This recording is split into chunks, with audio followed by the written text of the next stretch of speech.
शब्दम खाम रोद सी दिशा। भगवान पहुंचे धनुष के पास और धनुष को ठाकुर जी ने देखने लगे। सब पूछे कौन है कृष्ण? बोले हम कृष्ण हैं। बोले धनुष को देख सकते हैं? बोले देख लो, देखने की बात है। लेकिन इधर देखते देखते ठाकुर जी ने क्या किया? करेण वामेन सलील मुद्रितम साज्यम चक्रत्वा निमिषेण पश्यताम नृणाम विकश्या प्रभवंज मध्यतो यक्षेदु दंडो मरिग्यक्षरो क्रमः। बाएं हाथ से ठाकुर जी ने धनुष उठा लिया। करेण वामेन, बाएं हाथ से ठाकुर जी ने बहुत काम किए। आपने सुना था बाएं हाथ से गिरिराज जी उठाया, बाएं हाथ से ही केसी का उद्धार किया, बाएं हाथ से ही एक थप्पड़ भी मामा को मारा और बाएं हाथ से ही धनुष तोड़ दिया। किसी ने पूछा महाराज ये बाएं हाथ में, अच्छा भोजन भी ठाकुर जी बाएं हाथ से करते हैं? ये बाएं हाथ में बड़ा चमत्कार है जी, बहुत ज्यादा बल है क्या बाएं हाथ में? किसी ने कहा भैया ये ठाकुर जी का बल नहीं, ये तो राधा रानी का बल है, जो राधा रानी बाएं हाथ में ठाकुर जी की रहती है। बोलो राधे राधे। बाएं हाथ से उठाया, करेण वामेन मलील मुद्रितम, बाएं हाथ से उठाया और एक क्षण में धनुष को तोड़ दिया और एक भाग दे दिया भैया को। और जितने भी थे उधर रक्षक सबकी पिटाई लगाई। अब पूरे मथुरा में अफरा तफरी मच गई। अरे वह पूतना को मारवे वाले आ गए हो, और देखो अगासुर को, बकासुर को, अरिष्टासुर को मारने वाला आ गया। पूरे हल्ला हो गया मथुरा में महाराज, सब भागे भागे।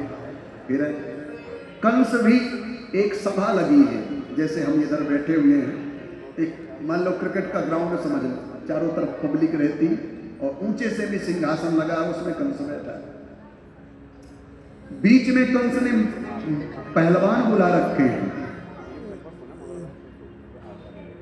ठाकुर जी उस सभा में प्रवेश करना चाहते थे, उसी समय पर देखा एक हाथी, कुबलिया पेड़ नाम का ये हाथी, 10,000 हाथियों का बल है, इसको मदिरा पिला रखी है। ठाकुर जी बोले अरे महावत, हाथी को थोड़ा सा द्वार से किनारे कर लो भाई, हमें अंदर जाना है, प्रवेश करना है इस सभा में। महावत बोला ये पागल हो चुका है, मैं कुछ नहीं कर सकता, तुमको जाना है तो जाओ, नहीं वापस लौट जाओ। ठाकुर जी को आया क्रोध, तो भैया अगर तुम किनारे नहीं करोगे तो हम फिर इसको यमलोक पहुंचा देंगे। किसी ने कहा ठाकुर जी के हाथ से मरने वाले यमलोक तो नहीं जाते। मानो ठाकुर जी ने कहा इसको अपने लोग पहुंचा देंगे। फिर क्या था परीक्षित, ठाकुर जी ने पकड़ लिया उस हाथी का पूंछ और पीछे खींचते हुए ले गए और एक ही बार छोड़ दिया और उठा करके उस हाथी को ऊपर 60,000 हाथियों के बल वाले उस कुबलिया पीठ को उठा करके पटक दिया और हाथी के सब चकनाचूर हो गया। हाथी के कितने दांत होते हैं? आपको पता नहीं हाथी के कितने दांत होते हैं? दो तो दिखाने वाले होते हैं, दो और होते हैं, और भी अंदर होते हैं। बोलो राधे राधे। सो दिखाने वाले जो दांत थे, ठाकुर जी बोले दिखावा अच्छा नहीं लगता, उन्हीं दांतों को लिया ठाकुर जी ने, एक बलराम जी ने और एक ठाकुर जी ने फिर उधर पिटाई लगाई है महाराज। बोलो राधे राधे। प्रवेश कर गए उस सभा में।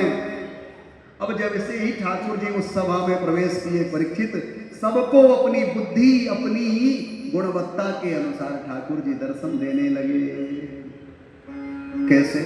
मल्लानाम असनिर्णिनाम नरवरः स्त्रीणाम स्मरो मूर्तिमान गोपानाम स्वजनो सताम क्षितिभुजाम शास्ता स्वपित्रो शिशु मृत्युर्भोजपते विराट विदुषाम तत्त्वं परम योगिनाम वृष्णीनां परदेवतीति विदितो रंकं गतः साग्रजः।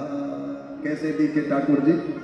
जो मल्ल थे उधर बैठे हुए थे, उनको असनिर्णिनाम, उसको बड़े मल्ल के रूप में ठाकुर जी ने दर्शन दिया। आगे स्त्रीणाम, जो स्त्रियां थी उनको ठाकुर जी ने कामदेव के रूप में दर्शन दिया। बेनवाही खूनी फिरे और ब्याही बीजे हाथ।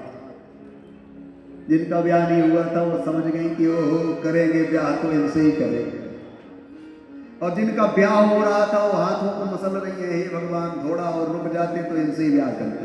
बोलो राधे राधे। इतने सुंदर ठाकुर।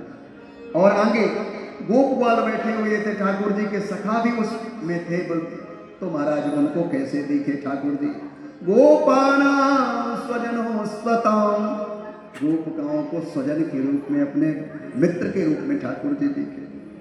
बूढ़ी बूढ़ी मैया बैठी थी, उनको ठाकुर जी कैसे दिखे? बोले शास्त्रा स्वपित्रो शिशु, जो मैया बैठी थी बूढ़ी बूढ़ी, उनको अपने बालकों के रूप में ठाकुर जी दिखे। आगे किसी ने पूछा कंस को कैसे दिखे? तो कंस को दिखे महाराज मृत्युरभोज पते विराट में सुधा, मृत्यु के रूप में ही ठाकुर जी ने कंस को दर्शन दिया। अब मृत्यु आए गई, अब बाबर मरण सत्य हम जाना। महाराज जिस प्रकार जिसकी भावना ठाकुर जी ने वैसे ही दर्शन दिए। इधर कथा